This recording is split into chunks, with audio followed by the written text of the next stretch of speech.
बाबा केदार के दर पर इतिहास में पहली बार मात्र 126 दिन की यात्रा में 11 लाख तीर्थयात्रियों ने दर्शन किए। ये एक ऐतिहासिक आंकड़ा है। साल 2019 में 10 लाख यात्री 6 महीने के दौरान केदारनाथ पहुंचे थे, लेकिन इस बार यात्रा ने पुराने सारे रिकॉर्ड ध्वस्त कर दिए। अभी भी 1 महीने से ज्यादा की यात्रा शेष बची हुई है। ऐसे में केदारनाथ आने वाले यात्रियों की संख्या का आंकड़ा 13 लाख पार होने की उम्मीद है। गौर रहे कि 16-17 जून 2013 को केदारनाथ धाम में आई विनाशकारी आपदा को शायद ही कभी भुलाया जा सकता है।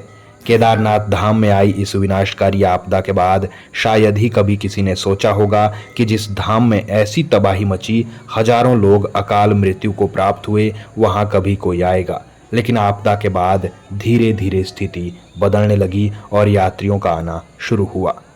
आपदा के बाद सबसे पहले साल 2019 में रिकॉर्ड 10 लाख तीर्थयात्री केदारनाथ पहुंचे। 2020 और 21 में कोरोना महामारी के कारण यात्रा प्रभावित रही। 2022 में केदारनाथ धाम की यात्रा विधिवत शुरू हुई। यात्रा ने सभी रिकॉर्डों को ध्वस्त कर दिया है और एक नया इतिहास बना है। इतिहास यह है कि पहली बार मात्र 126 दिन में 11 लाख तीर्थयात्री बाबा केदार के दर पर पहुंचे। 6 मई को केदारनाथ धाम की यात्रा शुरू हुई थी। शुरुआती चरण में कुछ व्यवस्थाएं तो गड़बड़ाई, लेकिन जिला प्रशासन ने तेजी से व्यवस्थाओं को दुरुस्त किया, जिसके बाद लगातार यात्रियों की संख्या बढ़ती गई। जब मई में केदारनाथ यात्रा शुरू हुई थी तो उस समय रुद्रप्रयाग में मयूर दीक्षित नए नए जिलाधिकारी बनकर आए थे और उनके सामने सबसे बड़ी चुनौती केदारनाथ यात्रा का सफल संचालन करना था। यात्रा के शुरुआती चरणों में दिक्कतें हुई, लेकिन प्रशासन ने तमाम कमियों को दूर किया। देखिए 2020-21 में कोविड की वजह से जो यात्रा प्रभावित थी, हम एक्सपेक्ट भी कर रहे थे कि इस बार काफ़ी ज़्यादा यात्री आएंगे और अभी यात्रा में भी करीबन 1.5 महीना और बचा है और यात्रियों की जो संख्या है वो 11 लाख पहुँच कर चुकी है। और आने वाले समय में जैसा रजिस्ट्रेशन एंड बुकिंग्स है उसको देखकर ये प्रतीत हो रहा है कि यात्रा की संख्या अभी और बढ़ेगी।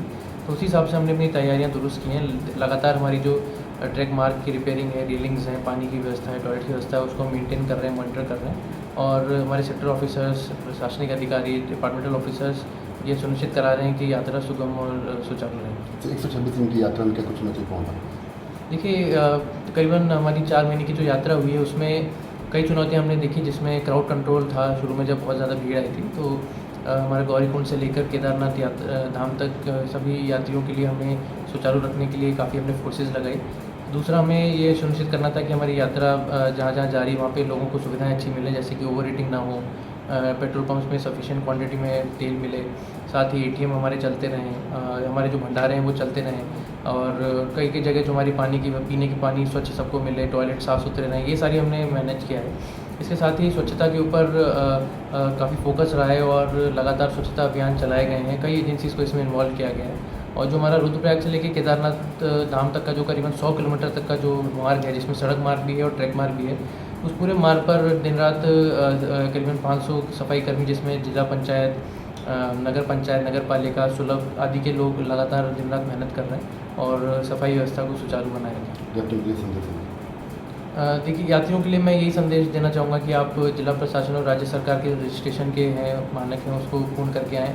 साथ ही अपना हेल्थ चेकअप भी ज़रूर कराएँ और अपने साथ कोई भी ऐसा कोई चीज़ न लेके आएँ जो कि प्रतिबंधित हो, जैसे कि प्लास्टिक हो गया, पॉलीथीन हो गई। और अपनी यात्रा के समय भी यहाँ पूरे धाम में और ट्रैक मार्ग पे सफाई मेंटेन करने में हमारा सहयोग करें।